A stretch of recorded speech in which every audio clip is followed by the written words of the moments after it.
السلام عليكم ورحمة الله.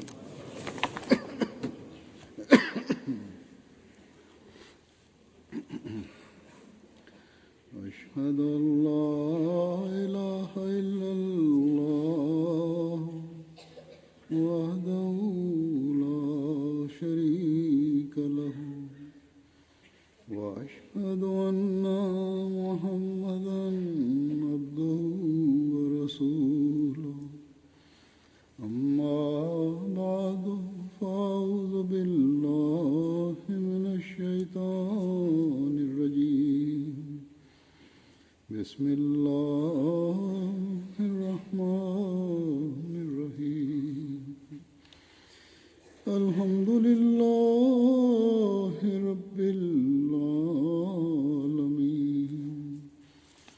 الرحمن الرحيم مالك يوم الدين إياك نعبد وإياك نستعين اهدنا الصراط المستقيم صراط الذين أنعمت عليهم غير المغضوب عليهم ولا الضالين.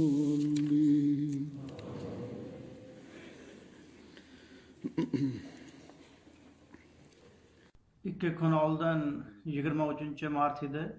Bu kun Ahmadiya cemaatida judayam muhim kun hisoblanadi. Bu kuni Alloh taolo Muhammad Rasululloh sallallohu alayhi vasallam ummatiga yoki payg'ambar sallallohu alayhi vasallamga qilgan va'dasi amalga oshdi. Payg'ambar sallallohu alayhi vasallamning xush xabari amalga oshib, islomning ikkinchi uyg'onish davri boshlandi. Alloh taolo ana shu kuni Hazrat Masih Maud alayhissalomga yoki boshqacha aytganda Hazrat Mirza G'ulom Ahmad Qodiyoniy alayhissalomga o'zlarining Masih Maud va Imom Mahdi ekanligini e'lon qilishga ruxsat bergan. U zot Alloh taolaning yolg'izligini dunyoda qoyim qilish uchun dalil hujjatlarni taqdim etish bilan birgalikda islom dinining afzalligini barcha dinlar ustidan uning komil va mukammal din ekanligini isbotlab turib aniqlash kerak edi. Va Alloh taolaning oxirgi payg'ambari Hazrat Muhammad sallallohu alayhi va vasallam muhabbatini qalblarda to'ldirish kerak edi. Demak, bugun biz Hazrat Masih Maud alayhissalom jamoatiga qo'shilganlar baxtlimiz. Bugundan 2 kun oldin men aytganimdek, bu kunning ahamiyatini e'tiborga olib turib, jamoatda Masih Maud kuni deb jalsalar ham o'tkazildi va o'tkazilmoqda ham. U jalsalarda Hazrat Masih Maud alayhissalomning yuborilishi, u alayhissalom tomonidan jamoatni tuzish va bu kunning ahamiyati yoritildi. Shu bilan birgalikda jamoat a'zolari Alloh taolo bizga payg'ambar sallallohu alayhi va vasallam buyruqlarini tan olib turib, keladigan Masih Maud va Imom Mahdi alayhissalomga iymon keltirib, unga salom yetkazishga kuch-quvvat ato etdi deb shukr ham qildilar. Biz esda tutishimiz kerakki, Hazrat Masih Maud alayhissalomni qabul qilishlik bir tomondan xursandchilik va shukrchilik maqomi bo'lsa, ikkinchi tomondan burchlarimizni ham ko'paytiradi. Demak, biz bu mas'uliyatlarimizga va ularni ado etishga e'tibor berishimiz kerak. Bizning mas'uliyatlarimiz nima? Bizning mas'uliyatlarimiz Hazrat Masih Maud alayhissalom ado etish uchun kelgan ishlarni olg'a surishdir. Undagina biz Hazrat Masih Maud alayhissalomni qabul qilib turib, yangi yer va yangi osmon yasashi kerak bo'lganlardan sanalamiz. Demak, bu mas'uliyatlarni tushunish uchun biz Hazrat Masih Maud alayhissalom tomoniga qarashimiz kerak. Ya'ni u alayhissalomning yuborilishdan maqsad muddaolar nima edi? Biz ularni qay darajagacha tushunib, o'zimizga tatbiq qildik va ularni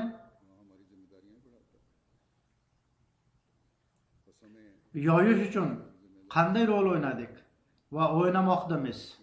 Hazrat Masih Maud alayhissalom bir joyda marhamat qiladilar. Alloh taolo meni yuborgan ish shuki, Alloh taolo va uning maxluqi o'rtasidagi aloqada paydo bo'lgan gina kuduratni uzoqlashtirib, muhabbat va ixlos aloqasini qaytadan o'rnatay. Va ikkinchi narsa shuki, rostlikni izhor etib, diniy janglarni yo'qqa chiqarib, sulh asosini solayn. Yana shuki, dunyo ko'zidan maxfiy qolgan diniy haqiqatlarni zohir qilayn. Va to'rtinchi narsa shuki, nafsoniy qorong'uliklar ostida bosilib qolgan ruhaniyat namunasini ko'rsatayn. Yana shuki, inson ichiga kirib, e'tibor va duo orqali yuz beradigan Alloh taolaning kuchlarini og'zaki emas, balki ahvol orqali bayon qilayn.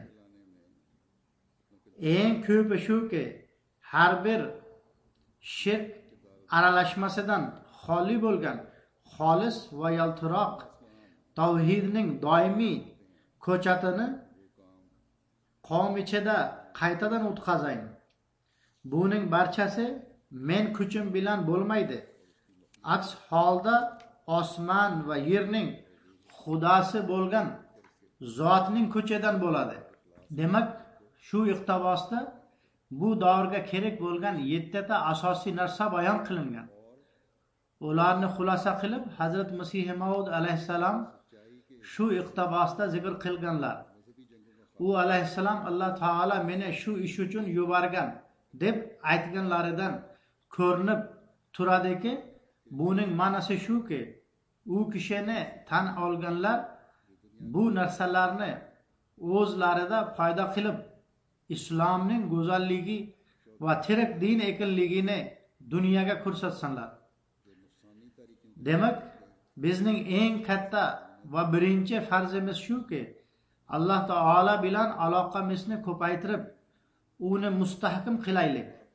Alloh taolo va uning payg'ambari va uning dini bilan aloqa, muhabbat va ixlosda olg'a qadam tashlanglar.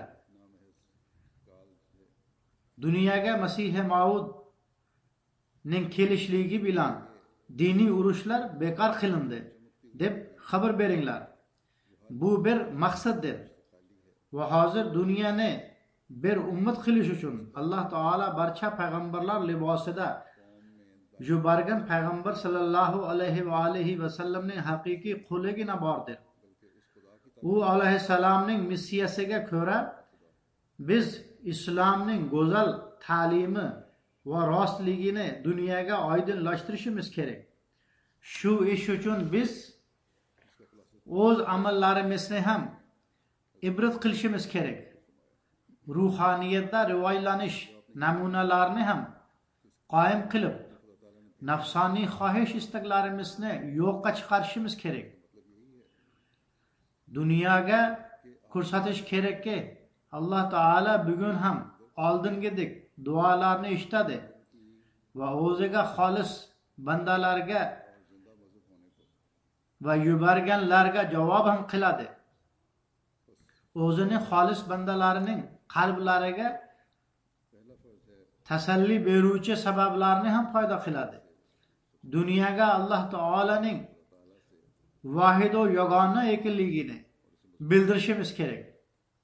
Har bir narsa halokatga uchraydi va har bir narsa yo'qqa chiqadi. Faqat uning zotigina azaldan bor bo'lib, doimo qoladi.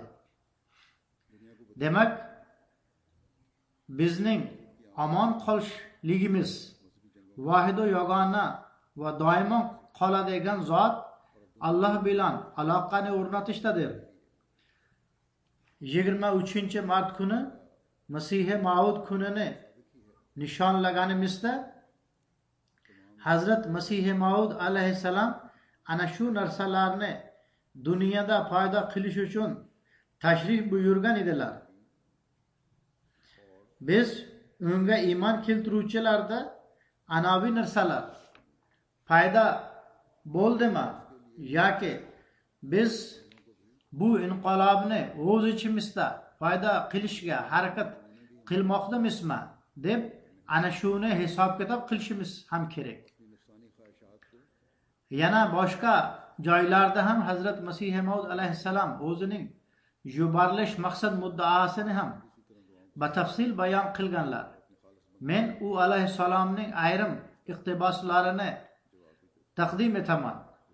Bir marta u alayhissalom dedilar, bu kamina faqatgina shu maqsad uchun yuborilgan, toki Alloh taolaning maxluqiga hozirgi mavjud jami dinlar orasidan Qur'oni Karim olib kelgan dingina haq va Alloh taolaning rizosiga muvofiq dindir. Va najot uyiga kirish uchun darvoza la ilaha illalloh Muhammadur Rasulullohdir degan payg'amni yetkazsin. Yana bir joyda u alayhissalom deydilar, buni ham qalbdan eshitinglar. Men yuborilishimdan asosiy maqsad nima? Men kelishimning asosiy maqsad muddaosi islomni yangilash va qo'llashdir. Bundan shuni tushunmaslik kerakki, men biron yangi shariatni o'rgataman, yo yangi ahkomlar beraman, yoki yangi kitob nozil bo'ladi. Hech ham agarda birov shunday o'ylasa, men nazdimda u yomon adashgan va dinsizdir. Payg'ambar sallallohu alayhi va sallam bilan shariat va nubuvvat yakunlandi. Endi hech bir shariat kelmaydi. Qur'oni Karim xotimul kutubdir. Bunda bir nuqta yoki belgisini ham ko'paytirish yoki ozaytirishga mumkinchilik yo'q. Ha, bu narsa to'g'ri va rostdirki, Payg'ambar sallallohu alayhi va sallamning fayz barakalari va Qur'oni Karim ta'limi va hidoyatining samaralari tugamagan. Ular har bir davrda yangidan yangi mavjuddir. Ana shu fayz va barakalarni isbotlash uchun Alloh taolo meni turg'izgan. Islomning hozirgi ahvol hech kimga sir emas.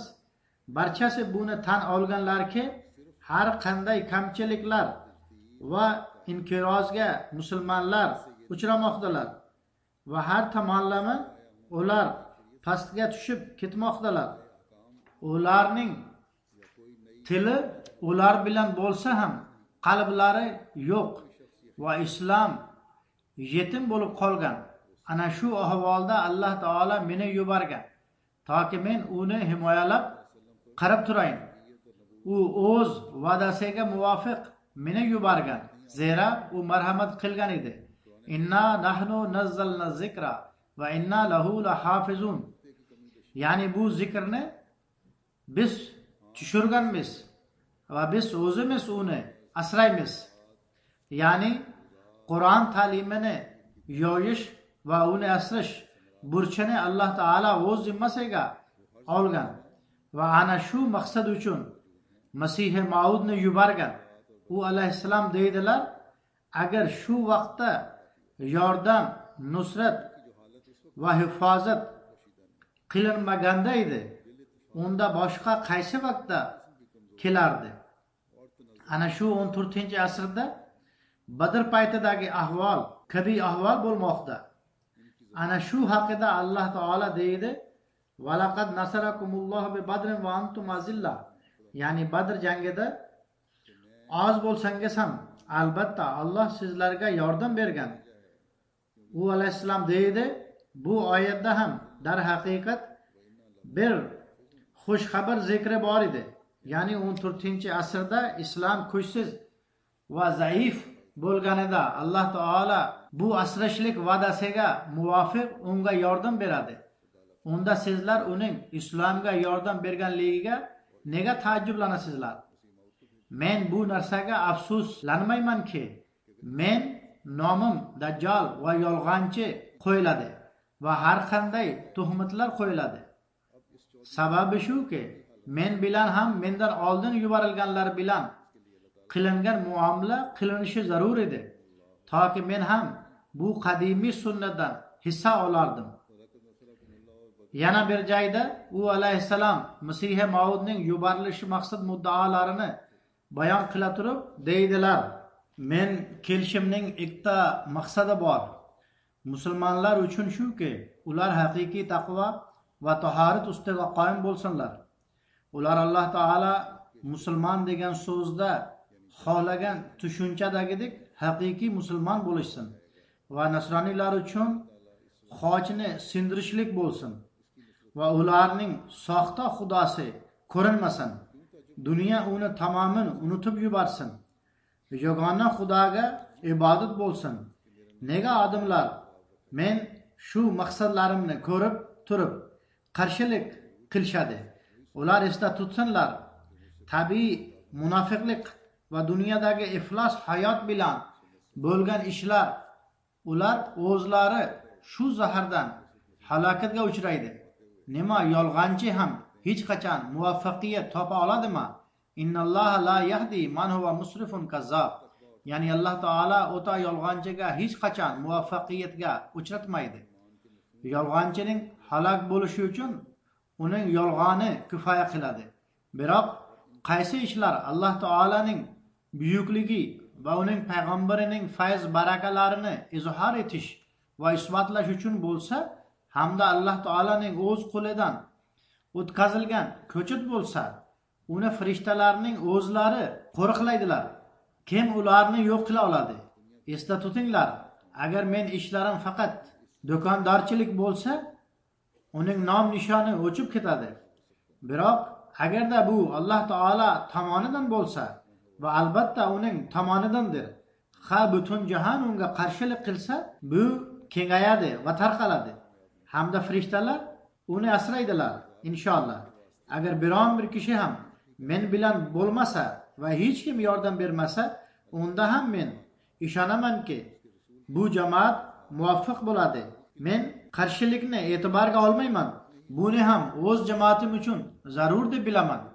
Alloh taolo tomonidan yuborilgan va xalifa dunyoga kelgan bo'lsa va odamlar uni hech indamay qabul qilgan bo'lsa, shunda hech qachon bo'lgan emas. Dunyoning g'alati odati bor. Inson qanchalik rostgo'ylik fitratiga ega bo'lmasin, odamlar uni qo'ya bermaydi. E'tiroz qilib turaveradilar. Bugun 127 yil bo'lgandan keyin ham biz ko'ramizki, Alloh taolaning yordamlari u alayhissalom bilandir va bu jamoat Alloh taolaning marhamati ila rivoylanmoqda. Demak, shu bizga farzdirki, biz o'z holatlarimizga pokiza o'zgarishni kiritib turib, o'zimizni Hazrat Masih Maud alayhissalom maqsadlarini hosil qilishda yordamchi qilaylik va u kishining yuborilish maqsadi bo'lgan fayz barakasidan ulush olaylik. U fayz barakasi u kishini qabul qilganda topiladi. Bo'lmasa u alayhissalomga o'zi aytganidek bizdan hech kimning keragi yo'q. Alloh taolo o'zi farishtalar orqali u kishiga yordam berib jamoatini rivoyatlantira oladi va rivoyatlantiradi ham.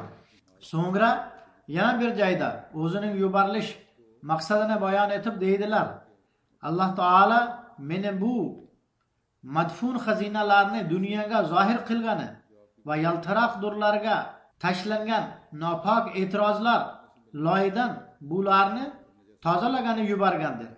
Alloh taolaning or namusi Qur'oni Karim sharafini har bir pastkash dushmanning e'tiroz dog'laridan toza va pok qilsin deb hozir juda ham jo'shqinlanib turibdi. Qisqasi, muxoliflar bizga qalam bilan hujum qilmoqchi bo'lmoqda va qilyapti ham. Shunday vaziyatda bu naqadar aqlsizlikki, biz ular bilan mushtlashishga tayyor bo'lib qolsak, men sizlarga ochiq oydinlashtirib qo'yayin. Shunday vaziyatda agarda birov javobin islom nomi bilan jang va urush yo'lini tanlasa, u islomni badnom qiluvchi bo'ladi. Islomning maqsad muddaosi hech qachon zaruratsiz va keraksiz qilich ko'tarish bo'lgan emas. Men aytganimdek, hozir jang urushlar san'at tusini olib diniy bo'lmay qolgan. Aks holda ularning maqsadi dunyoviy qiziqishlar bo'lib qolgan. Demak, e'tiroz bildiruvchilarga javob berish o'rniga qilich ko'rsatish naqadar zulmdir. Endi davr bilan jang uslubi o'zgarib ketdi.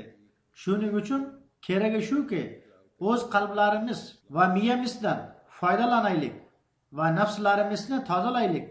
Rostgo'ylik va taqvo bilan Alloh taoladan faqat rostgo'ylik va taqvo bilan Alloh taoladan fat tilaylik. Bu Alloh taolaning o'zgarmas qonuni va mustahkam usulidir.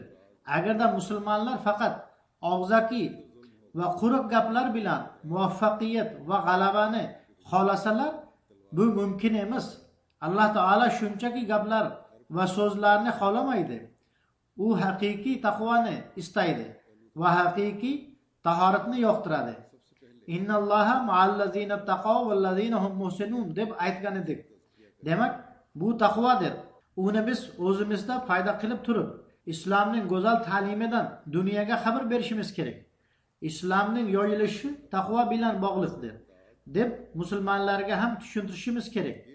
Demak, zulm va jabrda rivoylanish o'rnida taqvoni foyda qilib, unda rivoylaninglar. Bu islom nomi bilan bo'ladigan hujumlar bu islomga yordamlashish emas, aks holda uning nomini qoralash sababchisidir va ma'sum, ya'ni begunoh kishilarni qatl etishlik Alloh taolaning noroziligiga bois bo'lmoqda.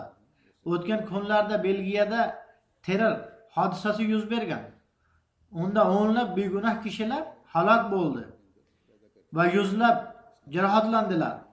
Bu ishni qilganlar hech qachon Alloh taolo roziligiga oluvchilar bo'la olmaydilar. Bu ishni qilganlar hech qachon Alloh taolo roziligini oluvchilar bo'la olmaydilar. Bu davrda Hazrat Masih Maud alayhissalom oydinlashtirib qo'ydiki, hozir din uchun jangu jadal haromdir. Bu qilmishlar Alloh taolaning noroziligiga sababchi bo'lmoqda. Va bu davrda hech kim bu payg'am bizga yetgan emas deb ayta olmaydi. Har bir kishi Hazrat Masih Maud alayhissalomning hozir din uchun janglar haromdir degan ochiq oydin payg'ami borligini biladi. Alloh taolo din nomi bilan zulm qiluvchilarga yoki musulmon bo'lib turib zulm qiluvchilarga aql ato etsin. Mayli ular hukumatlar bo'lsinmi yoki guruhlar bo'lsin. Ular zamon imomining ovozini eshitsinlar va zulmlardan qaytsinlar. Hamda bu zamonda Hazrat Masih Maud alayhissalomga ato etilgan haqiqiy Qur'onni ishlatsanlar. U alayhissalom yana bir joyda shunday deb marhamat qiladilar. Buni tushunib olinglar. Hozir kerak bo'lgan narsa qilich emas, balki qalamdir.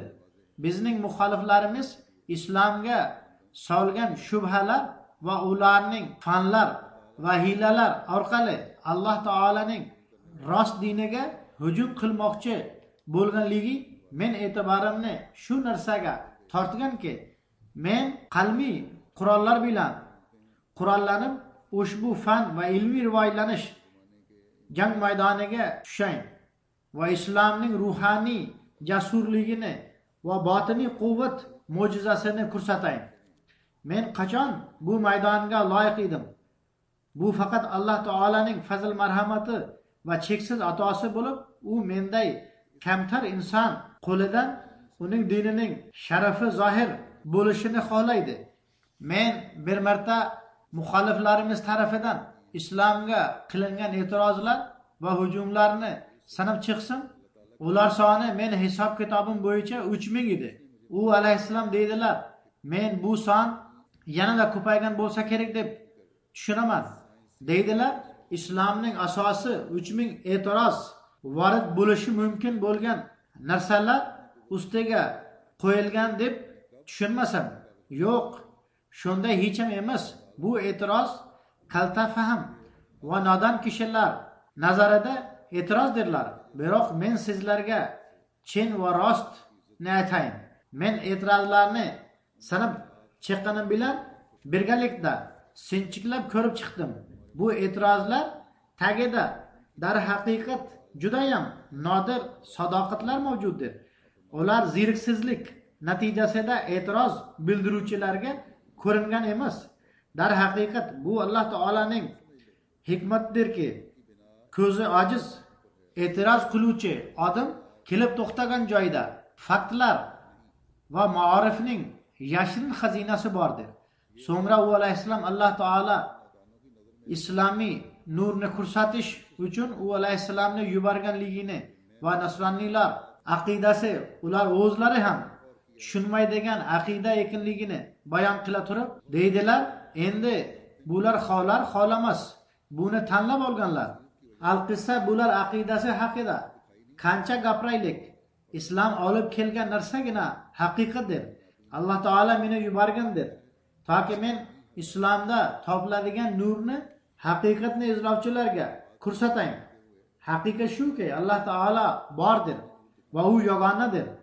Men mazhabim shuki, agar Injil, Qur'oni Karim va payg'ambarlarning sahifalari dunyoda bo'lmaganda ham Xudo taolaning tavhidi isbotlangan edi. Zero uning izlari insoniy fitratda mavjuddir. Alloh taolaga o'g'il qilishlik go'yo Alloh taolaning o'limiga ishonishlikdir. Sababi o'g'il istalik bo'lishi uchun bo'ladi. Endi agar Masih, ya'ni Isa alayhissalom Alloh taolaning o'g'li bo'lsa, unda Xudo taolo vafot etadimi degan savol tug'iladi. Al-qissa nasroniylar o'z aqidalarida Alloh taolaning buyukligini ham hurmat qilmadilar va insoniy kuch-quvvatlarni ham e'zozlamadilar. Hamda ular samoviy nurning yordami bo'lmagan narsalarga ishonadilar. Mo'jizalarni ko'rsata oladigan va o'z iymonini mo'minlarga xos bilgan nishonlar orqali isbotlay oladigan bitta ham nasroniy ko'rinmadi. Bu afzallik va iftixor islomgagina xos bo'lib, har bir davrda qo'llab-quvvatlaydigan nishonlar u bilan bo'ladi va bu davrni ham Alloh taolo mahrum qoldirgan yo'q. Men ana shu maqsad uchun yuborilganman ki islomning o'ziga xos qo'llab-quvvatlaydigan nishonlar bilan uning haqqoniyligini dunyoga zohir qilayin. Men oldimga haqni olish uchun toza qalb bilan kelgan kishi muborakdir. So'ngra haqni ko'rib uni qabul qilgan kishi muborakdir. Hazrat Isa alayhissalom osmonda hayotdirlar degan musulmonlarning noto'g'ri aqidasini rad etib, ularga bu haqiqatni ham oydinlashtirib qo'ydiki, Alloh taolo meni nasroniylar musulmonlarda paydo qilgan ana shu noto'g'ri aqidani yo'q qilib, ildizidan olib tashlash uchun yuborgan. U alayhissalom deydilar, Hazrat Isa alayhissalomning xoshdan tirik tushishi va shu fojiadan omon qolishi to'g'risida Qur'oni Karimda to'g'ri va ishonchli ilm berilgan. Ammo afsuslanarli narsa shuki, o'tgan 1000 yil ichida islomga ko'p balolar tushgani bilan birgalikda bu masala ham qorong'ulikda qolib ketdi va musulmonlarda baxti qoraligi sababli bu o'y mustahkam bo'lib qoldiki, Hazrat Masih alayhissalom tirik osmonga ko'tarilgan va qiyomatga yaqin osmondan tushadilar. Biroq bu 14-asrda Alloh taolo meni ma'mur qilib yuborgan toki men musulmonlarda paydo bo'lib qolgan ichki xatoliklarni yo'q qilayin va islomning haqqoniyligini dunyoga zohir qilayin va tashqi tomondan islomga qilinadigan e'tirozlarga javob berayin va boshqa yolg'on dinlarning haqiqatini oydinlashtirib berayin. Ayniqsa nasroniy dinining noto'g'ri aqidalarini yo'q qilayin. Bu aqidalar inson uchun o'ta zararli bo'lib, insonning ruhaniy kuchlarining o'sishi va rivojlanishiga bir to'sqinlikdir. Bir joyda Masihning keragi to'g'risida bayon qilib, hozir Masihning kelishiga ne kerak bor degan savol bor dedilar. Agarda boshqa sabab va keraklarni qoldirib qo'ysak ham, Musa alayhissalom ummatiga o'xshashlik jihatdan ham nihoyatda zarurat bordir. Qolgan kerakliklarini qoldirib qo'yinglar. Ammo musulmon ummatining Hazrat Musa alayhissalom ummatiga o'xshashligi jihatidan ham kerak bor. Sababi Hazrat Masih alayhissalom Hazrat Musa alayhissalomdan keyin 14-asrda kelgan edilar. Al-Qissa men aksiga bir misol keltiraman. Biroq yo'q, Hazrat Masih o'zlari qaytadan keladilar deb aytadiganlar ham biron bir misolni keltirsinchi. Agarda ular misolni keltira olmasalar va shubhasiz keltira olmaydilar, unda yangi paydo qilingan gaplarni nima uchun gapiradilar? Muhaddisotdan saqlaninglar, ya'ni to'qib chiqarilgan narsalar. Zero bu halokat yo'lidir. Yahudiylarga ilohiy g'azab tushishning sababi ham shu bo'lgan. Ular Alloh taolaning bir payg'ambarini inkor etdilar. Ularning istiyorani, ya'ni ko'chma ma'nodagi so'zni to'g'ridan to'g'ri ma'noda tushirganligi uchun inkor qilishlik musibatiga ular duch keldilar.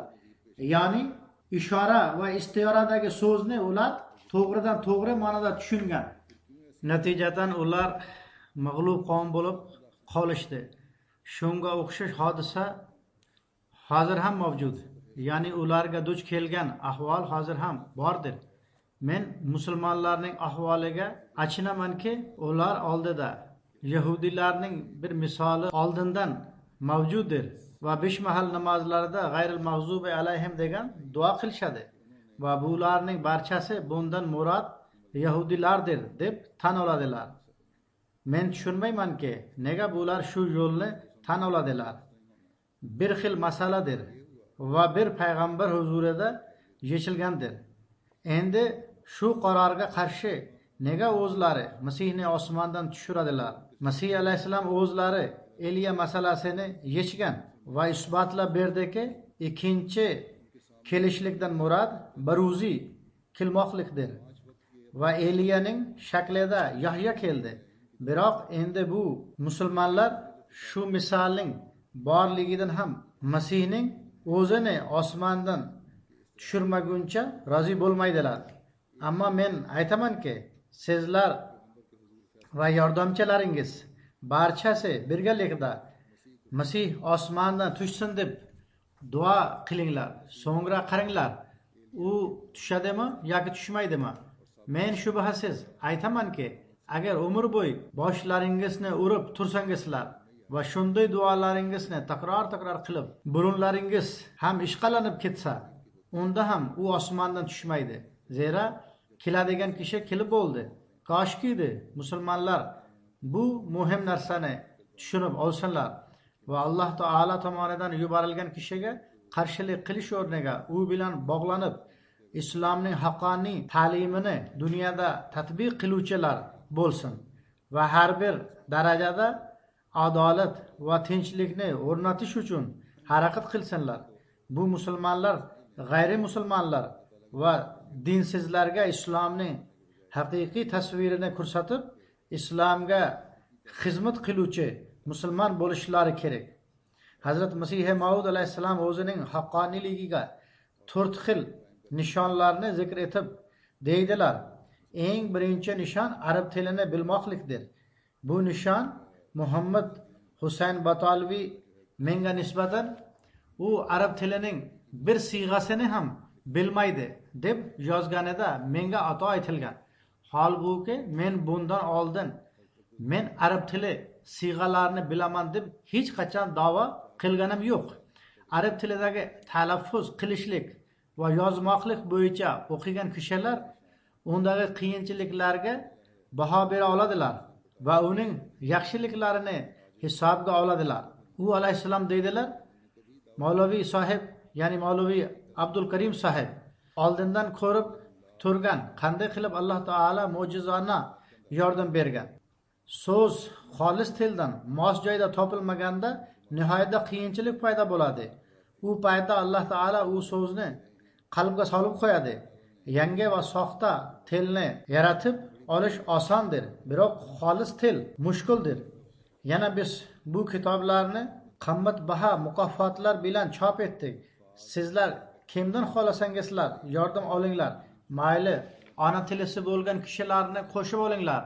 Alloh taolo meni bu ish bo'yicha ishontirib qo'yganki, ular hech qachon bunga qodir bo'la olmaydilar. Zero bu nishon Qur'on mo'jizalaridan bo'lib, menga zilli shaklda berilgan.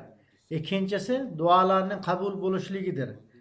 Men kitoblarni yozganim paytida tajriba qilib ko'rganmanki, qancha ko'p duolarim ijobat bo'lgan va men har bir so'zga duo qildim va men Rasululloh sallallohu alayhi vasallamni bundan mustasno qilaman. U sallallohu alayhi vasallamning maqom martabasi nihoyatda baland. Zero u sababli va unga iqtido qilganligim sababli barcha narsalar topilgan va qanchalik men duolarim qabul bo'lgan bo'lsa, hech kimniki bo'lgan emas. U alayhissalom deydilar, payg'ambar sallallohu alayhi vasallamdan tashqari biron bir payg'ambarning duolari ham men duolarimchalik qabul bo'lgan emas. Men ularning sonini 10 ming yo 200 ming yoki qancha ekanligini ayta olmayman. Ba'zi qabul bo'lishlik nishonlarini bir dunyo biladi. Uchinchi nishon xush xabarlarnikidir. Ya'ni g'aybdan xabar berishlik. O'zi nujumlar va ramal ilmi egalari ayrim narsalarni taxminlab aytib qo'yadilar. Aytganining biron qismi to'g'ri ham chiqib qoladi. Shuningdek, tarix bizga xabar beradiki, Rasululloh sallallohu alayhi vasallam davrida ham qohinlar g'ayb xabarlarini aytib berardilar. Chunonchi Sitih degan kishi ham qohin bo'lgan. Biroq taxminlovchi rammal va qohinlarning g'aybni bilishlari bilan Alloh taolo tomonidan yuborilgan kishi va vahiy olgan kishining g'aybni izhor etishliklari o'rtasida farq bo'ladi. Sababi vahiy olgan kishining g'aybni izhor etishda ilohiy kuch va xudoyi haybat bor bo'ladi. Chunonchi Qur'oni Karim ochiq oydin aytadi: La yuzhiru ala g'aybihi ahadin illa man irtada min rasul. Bu yerda izhor degan so'z o'zining ichida bir shavqat va quvvat borligini bildiradi. 4-nishon Qur'onning chuqur ruhoniy ilm bilimdir. Qur'onning chuqur ruhoniy ilmiy nuqtalar musaffa qilinmagan kishidan boshqasiga ochilmaydi. La yamassuhu illal mutahharun. Men bir necha marotaba aytganman. Menga muxoliflar ham bir surani tafsir qilsinlar va men ham tafsir yozaman. So'ngra solishtirib olinsin. Biroq hech kim jur'at eta olmadi. Muhammad Husayn va boshqalar bu arab tili siyg'alarini bilmaydi deb aytib qo'ydi va kitoblar taqdim etilganda asossiz va razil bahonalar bilan chetlandi va dedi bu arabcha emas, balki bu arabcha ekan. Biroq bir bet ham yozib arabcha bu ekan deb taqdim eta olmadi. Al-qissa bu 4 nishon ayniqsa men haqqoniyligim uchun menga ato etilgan. Hazrat Mavloviy Abdul Karim yozadilar, ular 17 avgust 1899-yil qayd etib deydilar, bir necha kun oldin Berelidan bir kishi Hazrat Masih Maud alayhissalom xizmatlariga siz payg'ambar sallallohu alayhi va alihi vasallam hadislarda xabar bergan Masih Maudmisiz? Siz Xudo taolaga qasam ichib turib javob bering deb yozib yubordi. Hazrat Mavloviy Abdul Karim sohib deydi, men bunga javoban Tariyoqul Qulub degan kitobchadan bu savolga tegishli bir ikki jumlani yozib qo'ydim. Xatlarga umuman ular javob yozardilar. U kishi taskin topmadi va qayta menga qaratib, men Mirza sohib o'z kalami bilan qasam ichib turib yozsinki, men Qur'on va hadislarda zikr etilgan Masih Maudman deya yozishlarini xohlayman deb yozdi.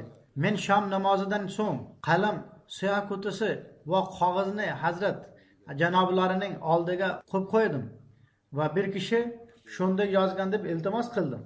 Hazrat janoblari darrov qog'ozni qo'lga olib bu bir necha satrlarni yozib qo'ydilar. Hazrat Masih Maud alayhissalom shunday deb yozdilar: men oldin ham batafsil bu iqrorni o'z kitoblarimda qasam bilan odamlarga zohir etganman va hozir ham bu yozuvdan men jonim tasarrufida bo'lgan Xudo taolaga qasam ichib yozaman. Men payg'ambar sallallohu alayhi vasallam Sahih Buxoriy, Sahih Muslim va boshqa sahih kitoblarda yozilgan sahih hadislarda xabar bergan Masihi Maudman va kafa billahi shahida yozuvchi Mirzo G'ulom Ahmad afallohu anhu 17 avgust 1899 yil Mavloviy sahib yozadilar. Buni zikr etishdan mening ikki maqsadim bor. Birinchisi shuki, jamoatimiz iymoni ko'paysin va u payt u yerda o'tirgan baxtli kishilar olgan lazzat va halovatni bular ham olsinlar va ular chin yurakdan yangi iymon olganliklarini tan oldilar. Va ikkinchisi shuki, munkirlar va yomon o'y fikrga boradiganlar bu qasamga xotirjamlik bilan e'tibor qilsinlar va o'ylasinlarki, aniq yolg'onchi va to'qib chiqaruvchi Zuljalal Xudoga shunaqa va shunday hamda odamlar yig'ilishida qasam ichishga jur'at qila oladimi? U shunday shonga ega bo'la oladimi? Allohu akbar, Allohu akbar. Yana Hazrat Masih Maud alayhissalom jamoat a'zolariga nasihat qila turib bir joyda deydilar: "Men bayt vaqtida sanoqli so'zlar, to'tiq qush singari yodlab olishlikni xohlamayman. Bundan hech foydasi chiqmaydi. Nafsni tozalash ilmini hosil qilinglar. Bunga zarurat bordir. Ya'ni nafsni tozalash nima ekanligini tushunib, uni o'zlaringizga tatbiq ham qilinglar. Sizlar Masihning hayoti yoki vafoti borasida bahs, munozaralar qilib yuringlar degan hech ham bizning maqsadimiz emas. Bu bir oddiygina narsa bo'lib kifoya qilmaydi. Bu bir xatolik edi. Biz uni isloh qildik. Biroq bizning ishimiz va maqsadimiz bundan juda ham uzoqdir. U bo'lsa, sizlar o'zlaringizda bir o'zgarishni paydo qilinglar va tamoman bir yangi inson bo'lib qolinglar. Shuning uchun har biringiz bu sirni tushunish zarurdir. Va u men boshqaman deb ayta oladigan darajada o'zgarish bo'lsin. U alayhissalom deydilar: "Men yana aytamanki, albatta bir muddatgacha biz yonimizda yashamaguningizcha hech kim men boshqa bo'lib qoldim deb o'ylamasa, unga foyda yetmaydi." U alayhissalom deydilar: "Fitrat, aqliy holat va hissiyot holatiga musaffalik hosil bo'lgandagina bir narsa bo'ladi. Aks holda hech narsa yo'q." So'ngra musulmonlarga qarab u alayhissalom deydilar: "Agar sizlar iymonli bo'lsangizlar, unda shukr qilinglar. Shukr sajdalarini qilinglar. Zero sizlar ota-bobolaringiz kutib o'tib ketgan va sanoqsiz ruhlar shavkida ketib qolgan davrni topdingizlar. Endi buni qadrlash yoki qadrlamaslik, undan foydalanish yoki foydalanmaslik sizlarning qo'lingizdadir. Men buni takror bayon qilaman va men o'z vaqtida xalqni isloh qilish uchun yuborilgan kishi ekanligimni bildirishdan to'xta olmayman. Toki din yangidan qalblarda qoyim qilinsin. Herodesning hukumat davrida ko'p aziyatlardan keyin ruhi osmonga ko'tarilgan va Xudoning kishisi bo'lgan Kalimullohdan keyin yuborilgan kishidek yuborilganman. Demak, ikkinchi Kalimulloh u haqiqatda eng birinchi va payg'ambarlar sardoridir. U boshqa fir'avnlarni jazolash uchun kelganda u to'g'risida "Inna arsalna ilaykum rasulan shahidan alaykum kama arsalna ila fir'avna rasula" deb aytilgan. U o'z ishlari bo'yicha Kalimullohga o'xshashdir, ammo daraja jihatdan undan balandroq edi. Unga ham Masihning bir o'xshashiga va'da berilgan. Ana shu Masih, Maryam o'g'li Masihning quvvati, tabiati va xosiyatlarini olib u davrga o'xshab va birinchi Kalimdan tortib Maryam o'g'li Masih davriga yaqinroq muddat, ya'ni 14-asrda osmondan tushdi va bu tushishlik komil zotlarning ko'tarilishidan keyin Allohning maxluqini isloh qilish uchun tushishlik ruhoniy edi. va Masih ibn Maryam tushishi kerak bo'lgan davrga barcha narsalar bo'yicha o'xshash bo'lgan davrda tushdi, taki tushunadigan kishilar uchun nishon bo'lsin. Demak, har bir kishi inkor etishda shoshilmasligi kerak, taki Xudo bilan urushadigan bo'lmasin. Dunyoning qorong'u o'y fikrdagi va qadimiy tasavvurotda qotib qolgan kishilari uni qabul qilmaydilar, ammo yaqinda ularning xatosini ularga zohir qiladigan davr kelib qoluvchidir. Dunyoga bir ogohlantiruvchi keldi, biroq dunyo uni qabul qilmadi, ammo Xudo uni qabul qiladi va judayam kuchli hujumlar orqali uning haqqoniyligini zohir etadi. Biz baxtli kishimiz, sababi biz kelgan Masihi Maudni tan oldik va bayt qilib o'zimizda pokiza o'zgarishlarni paydo qilish va Qur'oniy ta'limni o'zimizda tatbiq qilishga ahd qildik, hamda shukr sajdalarini qiluvchilar safiga qo'shildik va inkor qiluvchilardan bo'lmadik. Bu Alloh taolaning bizga bo'lgan fazlu marhamatdirki, bizni Masihi Maud zuhur etgan davrda paydo qildi va islomning ikkinchi uyg'onish davri boshlandi. Oldingi kishilar yashagan qorong'u davri o'tib ketdi. Biz tug'ilgan davr islomning ikkinchi uyg'onish davri edi. Buni kutib sanoqsiz pokiza ruhlar bu dunyodan o'tib ketdilar. Hazrat Masih Maud alayhissalom bizni barahayot bugun ham oldin eshitganidek eshitguvchi va gapirganidek gapiruvchi Xudo bilan uchrashtirdi. Demak, biz minnatdorchilikni bildirishimiz kerak. Bunga tegishli yana bir narsa aytmoqchiman. O'tgan kunlarda 23-mart kunini e'tiborga olib turib, ba'zi kishilar zamonaviy texnika, WhatsApp, Viber va hokazolar orqali bir-biriga tabriklash payg'amlarini yuborib turdilar.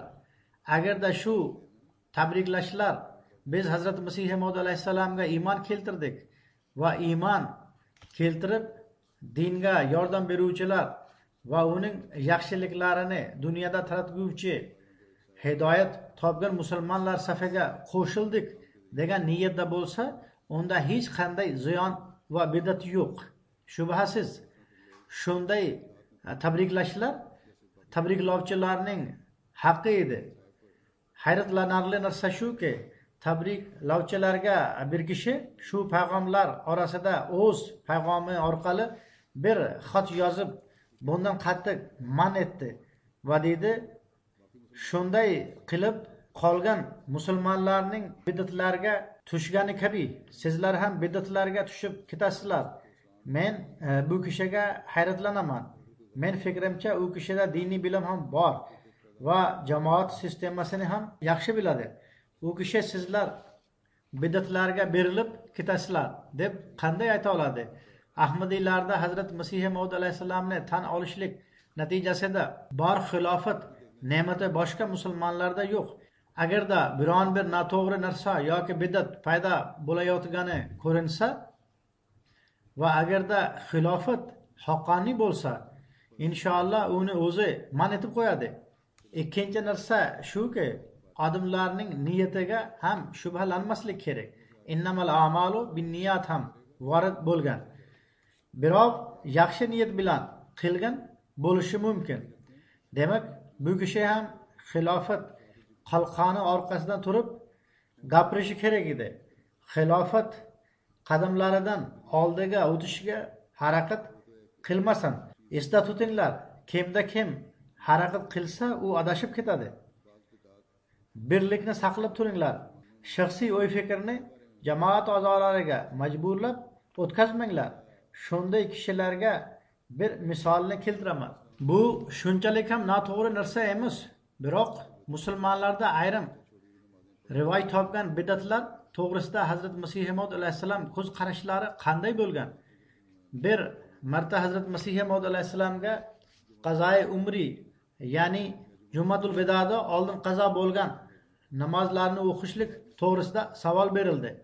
Ya'ni qoldirgan barcha namozlar Jumatul Vido kuni o'qib oladilar yoki Jummatul Vedani o'qib turib barcha namozlar kechirildi deb tushunib oladilar. Bu to'g'risida savol berildi. Bunga javoban u alayhissalom dedilar, shubhasiz bu bir behuda va keraksiz narsadir. Biroq u alayhissalom dedilar, bir marta Hazrat Ali alayhissalom davrida bir kishi bevaqt namoz o'qib turgan edi. Biroq Hazrat Ali alayhissalomga buni to'xtatmaysizlarmi deb aytdi. Hazrat Ali roziyallohu anhu araytallazi yanha abdan iza salla degan oyat tagiga kelib ayblanuvchi bo'lmasam deya qo'rqaman. Hazrat Masih Maud alayhissalom dedilar, xo'p, agar birov namozlarni qazoi umri kuni o'qib olaman deya namozlarni qazo qilgan bo'lsa, unda u noto'g'ri ish qildi. Va agarda u achinib bo'lib o'tganni oldini olish uchun o'qisa, o'qiversin. Uni man etmanglar. Oxir u duonigina qilmoqda. Ha, unda jasursizlik bor. Yana u alayhissalom dedilar, qaranglar, uni man etib, sizlar ham bu oyat tagiga kelib qo'ymanglar. Demak, fatvo berishga haqliroq kishilar shu qadar ehtiyotkor edilar. Biroq bu kishi faqat tabriklashdagina nihoyatda qo'rqatuvchi xabarlar va fatvolar bermoqda. Agarda u kishining qalbida qandaydir tashvishlar bor bo'lganida, u menga yozish kerak edi. Agarda man etish kerak bo'lsa, bu vaqt xalifasining mas'uliyatidir yoki jamoat tizimi orqali man etish kerak. Alloh taolo biz barchamizga Hazrat Masih Maud alayhissalomning yuborilish maqsadini tushunishga va unga amal qilishga kuch-quvvat ato etsin. Namozlardan keyin bir necha janozalarni o'qitaman. Ikkita janoza hozirdir. Bir janoza Muslihiddin Sadining ayoli Mahmuda Sadinikidir. U 22-mart kuni 94 yoshda vafot etdi. Inna lillahi va inna ilayhi rojiun. Qiyobi Muslihiddin Sadi Fazl masjid imomi bo'lgan Abdurrahim Dardning birodari edi. Abdurrahim Dard bu yerda o'ta yaxshi ishlaganlar. Qiyobi 1965-yil vafot etgan edi. Marhuma 41 yil juda ham sabr bilan beva bo'lib o'tkazdi. Uning bir o'g'li 3-xalifa davrida yordamchi xususiy kotib bo'lib ishlagan. Bu bolasi ham vafot etib qo'ygan. Bir bolasi Jaloliddin Akbar Angliyada bo'lib mehmondorchilik kotibining o'rinbosari bo'lib xizmat qilib turgan. Marhumaning xilofat bilan mustahkam aloqasi bor bo'lib, unga sadoqatligisi bor edi. Tabliğ ya'ni targ'ibot, Qur'onni o'qish va o'qitishga nihoyatda qiziqish bor edi. Duo, sabr va shukr qiluvchi edi. O'tgan 6 yildan beri qattiq og'rib yotgan edi. Xastaligini ham juda sabr, shukr bilan chidadi. Vasiyat tizimiga qo'shilgan edi. Alloh taolo uning darajalarini yuksaltirsin, avlodlarida doimo vafo va ixlos bilan ahmadiyatini qoyim qilib tursin. Ikkinchi janoza Qodiyanlik Chiroqdin marhumning o'g'li Nuriddin Chiroqnikidir. 15-mart kuni 45 yoshda yuragi to'xtab qolganidan vafot etdi. Inna lillahi va inna ilayhi rojiun. Bular ham Qodiyandan edilar. Chamasi 10 yildan beri Angliyada yashardi. Tabiat juda ham sodda edi. Singlisi yozadi, bolalik chog'ida u kambag'allikni ko'rgan edi. Alloh taolo unga rizq ato etganida unda ochko'zlik paydo bo'lmadi. Ko'pgina kishilarga moliyaviy yordam berardilar. Uning bir kundalik daftari topilib, unda 47 kishining zikri qilingan. U ularga muntazam ravishda moliyaviy yordam berardi. Bir g'ayri ahmadiy kishi uni rostgo'y va farishtasimon kishi deb maqtadi. Namozlarini qandasiz o'qirdi. Xilofat bilan juda oliy darajadagi aloqasi bor bo'lib, jamoat oqsoqollariga ehtirom qiluvchi yigit edi. Marhumning onasi va boshqa oila a'zolari Qodiyondadirlar. Alloh taolo uning darajalarini yuksaltirsin, qarindoshlariga sabr va himmat ato etsin, ayniqsa uning onasiga xotirjamlik ato etsin. Bir janoza g'oyibdir. Bu Abdul Bari Bangalining ayoli Sayyida Mubaraka Bangalinikidir. 20-mart kuni 83 yoshda vafot etdi. Inna lillahi va inna ilayhi rojiun. Biroz muddatidan beri xasta edi. Bu Biharda tug'ilgan. Otasi Sayyid Musa Raza Bagulpur Bihardan edi. Otasi ikkinchi xalifa davrida 15 yoshda bayat qilgan. Keyinchalik Abdul Bari sohibga turmushga chiqib, Sharqiy Pokistonga ketib qoldi. Hindiston ajralganda u yerga ketib qoldilar. Bular va Abdul Bari sohib 1947-yil ikkinchi xalifa davrida bayat qilgan edilar. Bangladesh bo'lgandan keyin Ravvaga ko'chib keldilar. Uning kuyovi 20 yildan ko'proq Vaqf-e Jadid boshqarmasi ostida Ravvada ishlaydigan Fazli Umar nomli gomeopati davoxonasida ishlab turdi. Bu yerda uning o'g'li Abdul Xoliq Bangali bor. U o'zining muhitida mashhur bo'lib, jamoatga ko'p xizmat qiladi. Abdul Bari sahib ayoli va bolalarini urdu tilini o'rgatish uchun Ravvaga yuborgan edi. Holanki Bangladeshda ular juda yaxshi va xotirjam hayot kechirardilar. Xizmatchilari bor edi. Biroq bolalarini tarbiyalash uchun Ravvaga keldilar, so'ngra bu yerda yashab qoldilar. Toki bolalar urdu tilini o'rganib olsinlar va jamoatni yaxshi bilib olsinlar hamda xilofatga yaqin yashasinlar. Shu jihatdan ular katta qurbonlik qilganlar.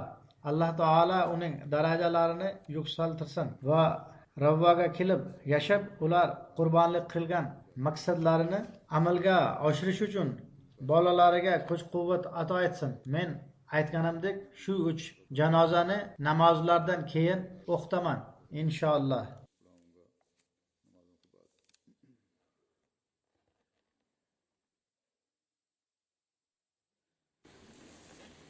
Alhamdulillah, alhamdulillah, nahmaduhu wa nasta'inuhu wa nastaghfiruh.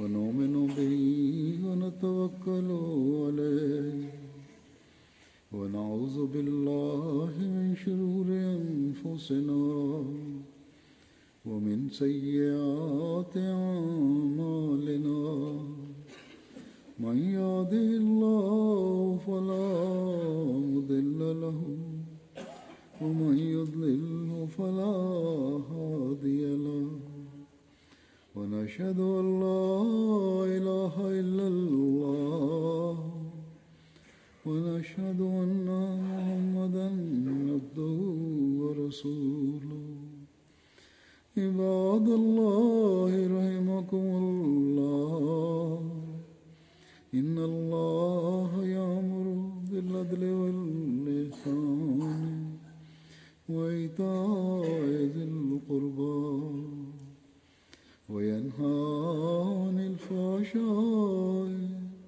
والمنكر والبغي يعظكم لعلكم تذكرون اذكروا الله يذكركم وادعوه يستجب لكم ولذكر الله